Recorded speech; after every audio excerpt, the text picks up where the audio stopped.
Seramai 24,426 pengundi awal menunaikan tanggungjawab mereka hari ini di 58 pusat pengundian awal sempena Pilihan Raya Sabah ke-17. Daripada jumlah keseluruhan itu, 11,697 pengundi awal terdiri tentera dan pasangan, manakala 12,729 lagi membabitkan anggota polis serta pasangan. Baik, untuk perkembangannya, kita bersama wartawan Zanariah Norzin yang kini berada di Lahad Datu. Silakan Zana.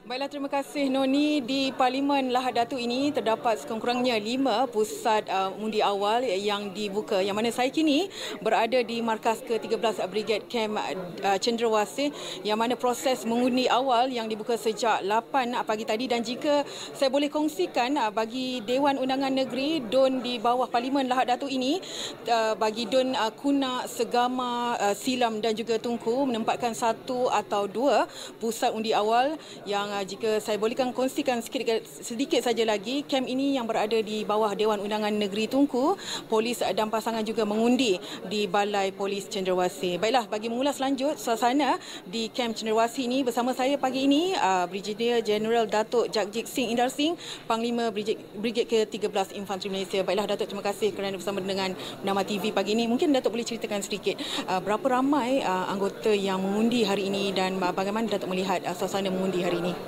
Okey, untuk pagi ini proses undi berjalan dengan lancar. Kami telah memulakan proses undi awal ni pada jam 08.00 pagi tadi dan proses sedang berjalan buat masa ini. Dan sebagai pengetahuan semua sekali, di bawah naungan 13 Brigade kami ada 5 DUN. Salah satunya adalah DUN di Tengku dan DUN seterusnya adalah DUN Segama di bawah Lahad Datu, dan kami juga ada di Apas dan juga di Kem Kukusan dan seterusnya DUN Sebatik. So semua sekali ada 5 DUN di bawah markas pemerintahan 13 Brigade. Untuk pagi ini kita berada di markas 13 Brigade, iaitu di Kem Desa ke Cendrawasih, di mana di sini terdapat seramai 273 pengundi yang akan mengundi bersama dengan pasangan mereka pada pagi ini. Dan saya juga telah melaksanakan tanggungjawab saya bersama dengan pasangan saya, di mana saya telah melaksanakan tanggungjawab saya sebagai seorang pengundi. Proses mengundi pada pagi ini berjalan dengan lancar, di mana proses demokrasi dapat dilihat dengan telus dan dengan lancar. Semuanya berjalan seperti mana yang telah dirancangkan, dan sehingga pagi ini proses berjalan dan anggota tentera sedang melaksanakan tugas dan tanggungjawab yang diamanahkan. Baiklah Datuk, kalau kita lihat sekitar 273 anggota dan juga pasangan yang akan mengundi, dan expectation kita mungkin pusat mengundi akan lebih awal lah, boleh ditutupkan Datuk?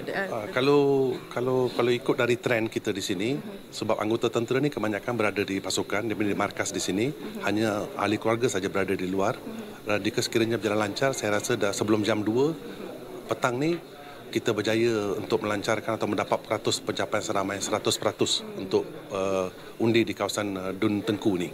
Okey, baik. Terima kasih Datuk kerana bersama dengan Bernama TV pagi ini. Baiklah Noni, sedikit saya nak kongsikan berdasarkan pemerhatian awal saya di pusat mengundi di kem ini. Boleh saya katakan pengundian berjalan dengan lancar.